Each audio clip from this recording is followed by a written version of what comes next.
problems. That guy, he just has to touch you once. Shit's going down. He's so different than anybody else in the division. Like, he knocks everybody out. Everybody hits hard. They all hit hard. Well, but that fucking dude hits hard.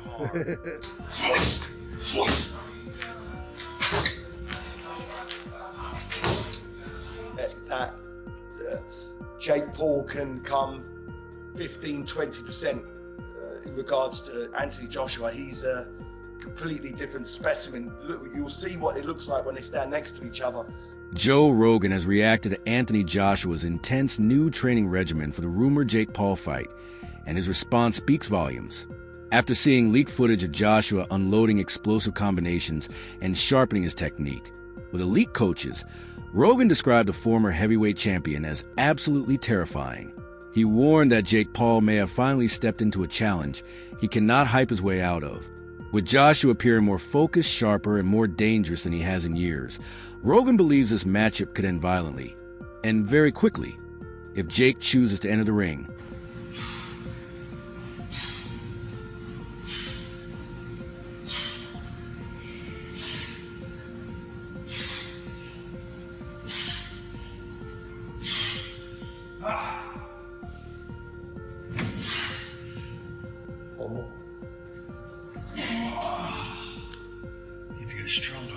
The Jake Paul versus Anthony Joshua showdown will be a fully sanctioned professional heavyweight bout under official Queensberry rules.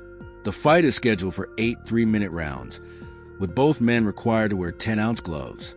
To maintain competitive balance, Joshua must come in at no more than 245 pounds at the weigh-in.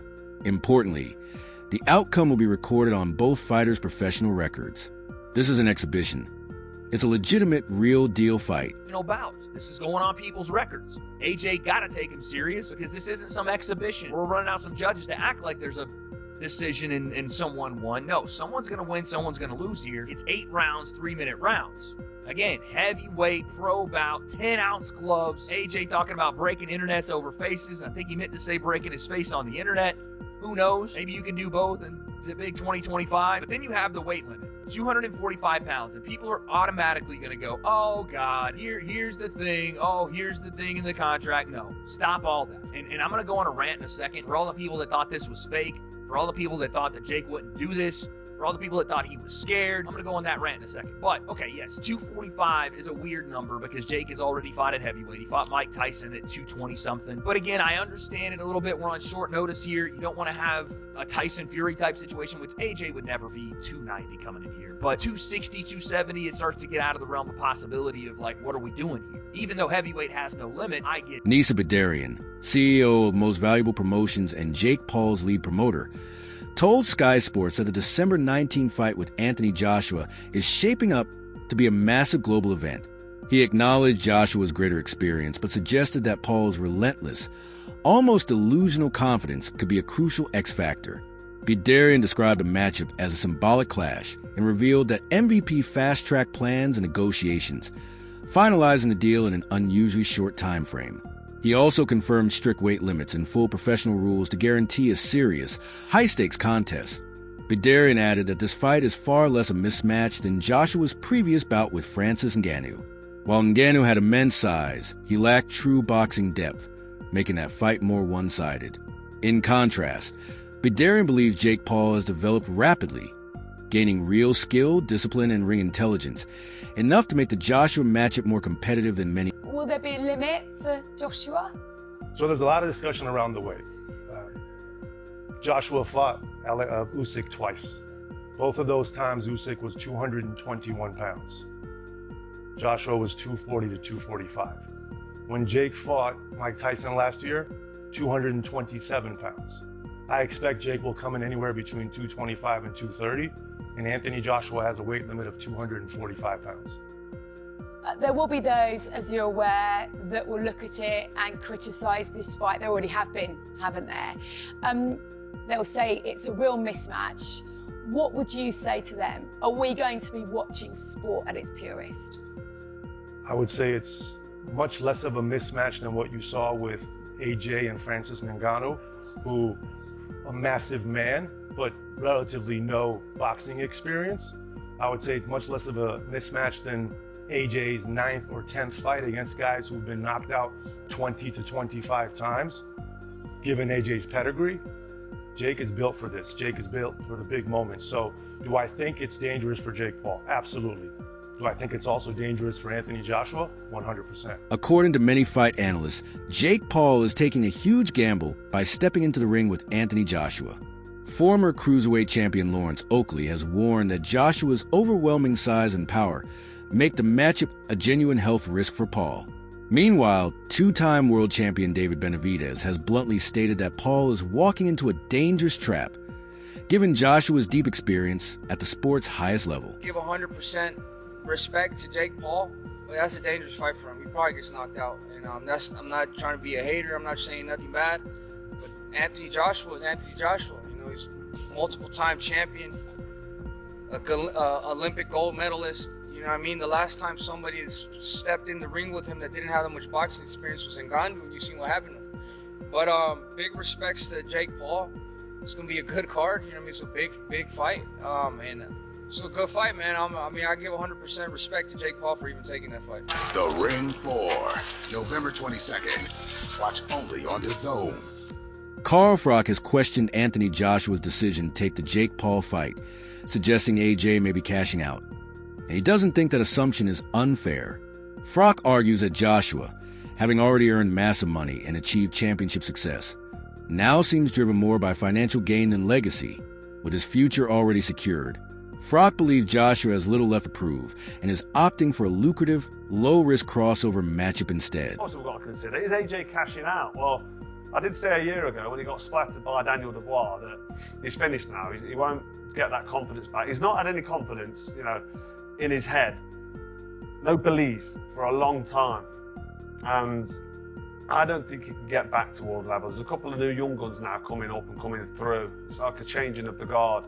And when Usyk retires, I don't know what Daniel Dubois is going to do next, but what Daniel Dubois did to him, then he went on and lost to Usyk. But there's a few new heavyweights coming through, Moses Atalma, just to mention one. And you wouldn't start putting AJ in with any of these young up-and-comers that can punch hard, because I just don't think he's got the chance, because the ambition and the desire is going to be gone. So AJ most definitely is cashing out, and you can't fault him. Fair play to him. He's going to get a massive payday, maximise his exit route by fighting fake Paul. Some boxing fans genuinely believe Jake Paul could beat Anthony Joshua, and they're putting their faith in his power. Despite his reputation as a YouTuber-turned boxer, Paul has proven he can punch, scoring knockdowns and knockouts against several opponents. Even Tyson Fury recently suggested that Paul might be capable of knocking AJ out, pointing to Paul's increasing size and heavyweight power. Meanwhile, Paul keeps insisting that Joshua's chin is vulnerable, arguing that one clean, perfectly timed shot could finish the fight early. Think he can win? Jake Paul?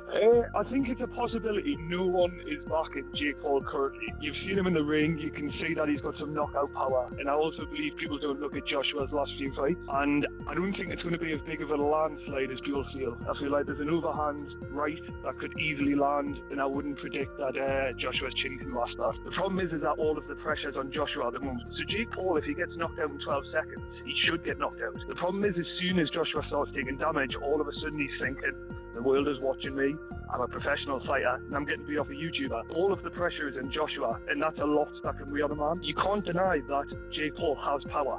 I think it's one of his only attributes. I think he's a very poor boxer, but what he does have is a weird technique where you don't know what he's got power. How do we know he's got power? He's knocked people out. Joshua has all of the world looking on him thinking you should walk him over. If it gets 2 rounds, 3 rounds inside, I think Joshua loses. Many fans are labeling this a true David versus Goliath showdown. Jake Paul, who rose to fame through social media and small-weight boxing bouts, is stepping up against Anthony Joshua, a towering heavyweight with championship pedigree and overwhelming physical advantages.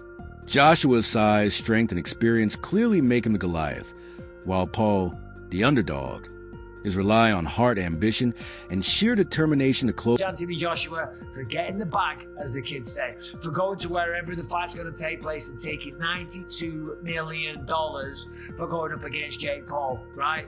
You can't give him for that. You can't judge him for that. But don't try and tell me that this is a real professional boxing contest. I'm saying my guess is that this will be an exhibition matchup. And if it is, it'll be one hell of a show. And I'll certainly tune in. And fair play to both men because they're making an absolute goddamn killing. But what is going on? Jake Paul versus Anthony Joshua. It's a lose-lose for Joshua. It's a win-win for Jake Paul. One major concern surrounding Anthony Joshua taking on Jake Paul is AJ's limited activity. Since a split decision loss to Alexander Usyk in 2022, Joshua has fought only twice per year. He stopped Robert Helenius in August 2023, defeated Otto Wallin in December 2023, and then knocked out Francis Ngannou in March 2024, showing sporadic but powerful performances.